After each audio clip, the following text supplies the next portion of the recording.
A lot of content marketers focus on what sort of content they should make, but the when is also important. How do you put together an editorial content calendar that allows you to plan and produce the content that's going to be helpful for the market and also for you? Well, that's what we're going to cover right now. There are 4 really good approaches to putting together your content editorial calendar. And we're going to walk through each of them with some of the pros and cons of them. Now, as you can see, this is a lot of material that I'm going over here. So if you want to see a still of this whiteboard and also a transcript of the video, you can check that out on overthinkgroup.com. It'll be live on our blog. You can just click the link in the description below. Let's jump into the 4 approaches to content calendars that you might want to use, and also the benefits and disadvantages that come with each of them. First, there's the periodical approach to content calendars. This is probably the most common type of content calendar approach out there. In fact, when people think of an editorial calendar, this is what comes to mind. You've probably heard people, when they're talking about planning their content, saying, oh, well, we're going to produce 1 pillar page a month, and then 2 short form articles a week, and maybe a video on Friday, and infographics every other Wednesday. It's that sort of mindset that produces this approach to content calendars. And there are some pretty good reasons why people use it. For one, we're all producing content on some sort of timeline, so it makes sense that we would just say, well, here's the calendar, let's see how we're going to systematically approach every given month. We come away with a predictable workload when we use the periodical approach. We know that it's going to be a certain amount of blog posts every month, a certain amount of ebooks, and all of that good stuff. And that makes it really good for content teams because you get to know generally how many hours are going to be spent on producing content. How many ad campaigns are we going to run? If you're putting together different ad campaigns, when can that team expect new content to go live? And of course, it works really well for vendors because you can get someone on retainer and say, hey, we need 6 blog posts a month, and you're good to go. So it's really beneficial for a lot of people when they're planning to use this approach. And it also lets you plan ahead. You get to look at the entire year or whatever period of time you're planning over and say, great, these are the spaces that we need to fill, let's just fill them up. Plus, you have a regularly updated site. Search engines see that you're consistently uploading new content to your site. Visitors see that you're consistently doing that. You just always have something new to plug on your blog. And that's really good not only from a content production standpoint, but also from a content promotion standpoint. If you're handing off content to your ad team or your link building team or your email team, then they always know, hey, there's something new coming down the pike that we can use. And that's really valuable. There's a good reason why this is so popular.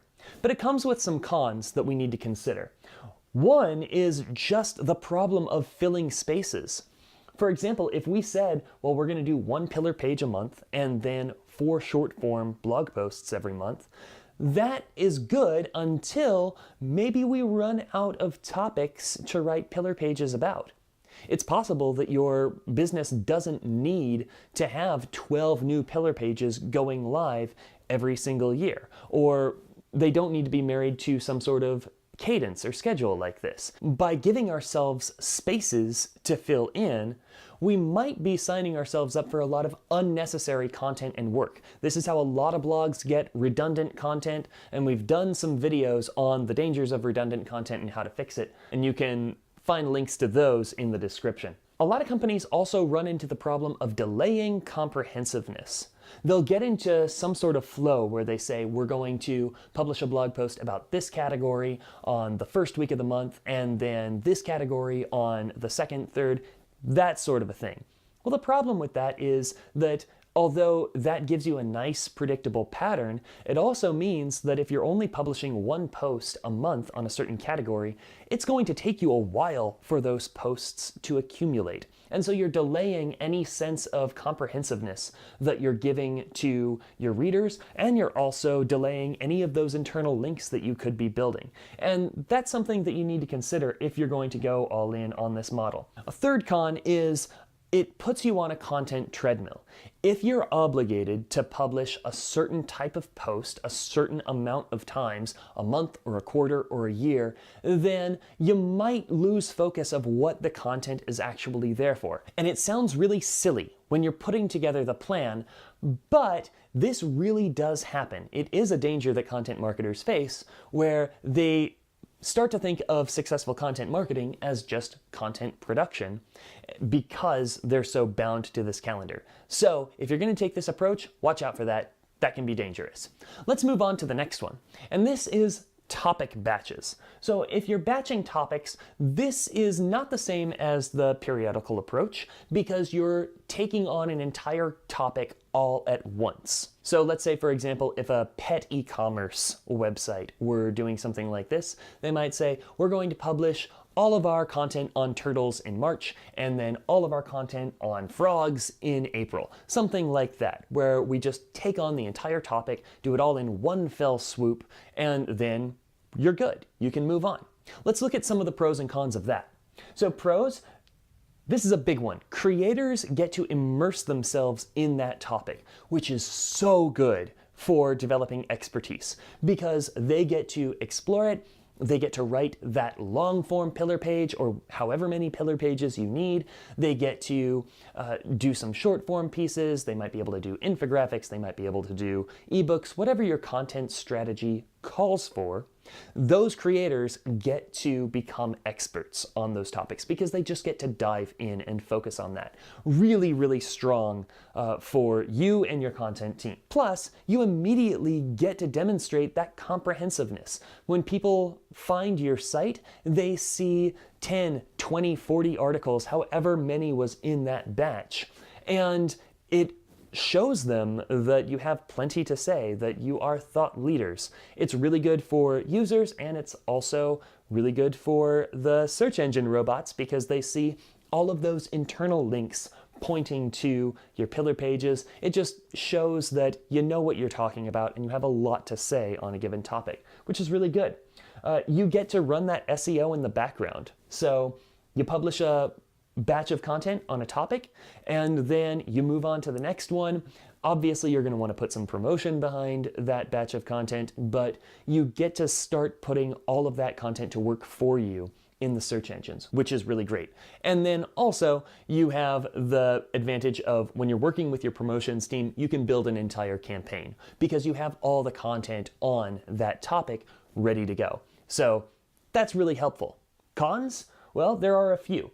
One is that it can be kind of draining on the talent. So whereas you have the upside of talent becoming experts in this material, they can get tired of writing about the same stuff over and over again. So that's something that you'll want to watch out for if you're taking care of your internal team.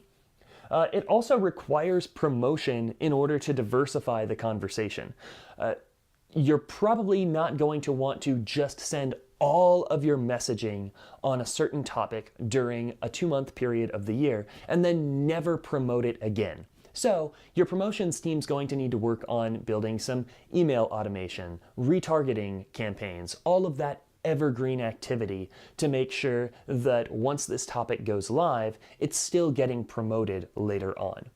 And then thirdly, there's always a last topic. This is something that is really difficult. If you're putting together these batches, then it might be easy to choose the high priority ones, but then you start getting to the ones where one of them needs to come last. And so that's something that is kind of difficult with this approach, and it's something that the third approach handles really well.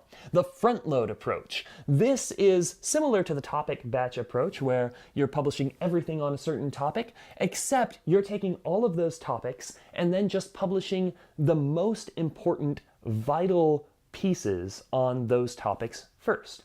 So you might have someone say, well, let's publish all of our pillar pages in Q1, and then we'll write our short form articles, we'll do our videos, we'll do our small infographics, we'll do all of that stuff for the rest of the year. Now, there are some advantages that come with this. One is that you get all of your SEO heavy hitters live right up front.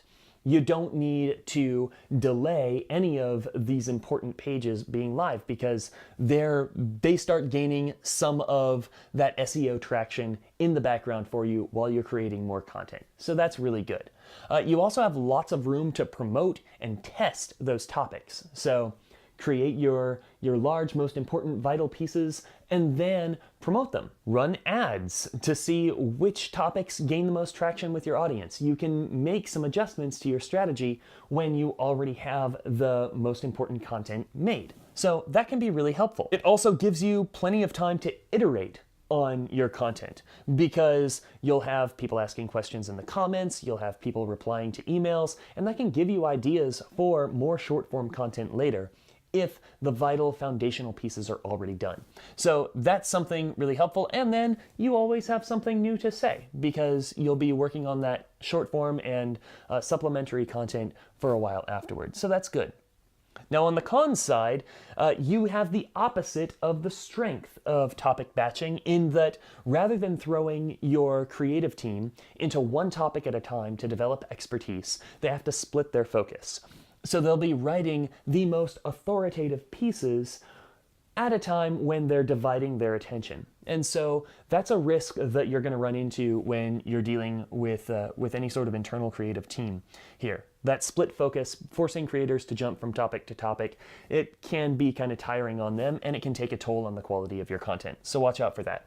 It also does delay some of that comprehensiveness. While you get the big important pieces of content live, you're still going to be trickling out the supplementary content. And so that's something that you'll want to watch out for. That's just an inherent weakness of this strategy versus the topic batch. Now, on the other side of the spectrum from Periodical, we have the kit approach. And this is the approach that says our calendar strategy is we have no calendar. You might hear someone say, these are the 27 pieces that we need in order to be competitive in the content space. These are the pages that are attracting all of the traffic in our space. We need to make our own versions. We just need this resource library to be live. And the sooner, the better. So some pros to this are you don't have a calendar to worry about. It's just a list of pieces that you need to write. You get it done, you move on. It's really great for when you're organizing your staff because now you don't necessarily need to hire full-time writers. You can contract some experts, have them create the content that you need, and then move on. And everything's live. You're not waiting on links to develop. You're not waiting for any of that comprehensiveness to spool out over the coming months. You just know what you want and you publish it. Some cons that come with this practice is it is entirely on your promotions team to make anything happen with this content. Publishing it all, you're going to get some organic traction, but you are going to need to tell your email list about it. You're going to need to work this into any sort of campaigns that you're putting together. You're going to need to put together your marketing automation, your email, your advertising. All that stuff falls on your promotion team, and they don't have anything like a publishing calendar to rely on. They need to do it all themselves. So that's something that you should be aware of if you go in on this approach. Plus, your content starts to feel old. It's kind of hard to admit, but it's easier to promote content that we feel is new and exciting. If your internal team is excited about new content, then it's easier for them to promote it. It's easier for them to write copy about it. It just makes more sense. If you publish all your content at once, then you are going to run into this problem of starting to feel like your content is old and you're not as enthusiastic about it. So you'll want to watch out for that. Plus, it's easy to forget about content that you've published if you did it a long time ago. This is a case in which the kit model and the periodical model can pose the same risk in that you could be in these two opposite models but still find yourself creating redundant content after the fact because you forgot that you already published something on that so long ago when you did this kit. So you're going to want to make sure that you keep inventory of your content if you're publishing it under the kit model so that you don't end up duplicating your efforts later. You're probably picking up on the fact that these aren't entirely mutually exclusive. You can mix and match and kind of blur the lines between some of these. But generally speaking, if you keep these 4 approaches in mind, then you'll have a good way of planning the content that you need and also planning how you're going to make it in a way that sets you up for long-term success and engagement with your customers. I'm Jeffrey with Overthink Group. If you enjoyed this video, you should subscribe to our channel. That way we'll notify you as soon as the next one goes live. I hope this was helpful. Thank you for watching.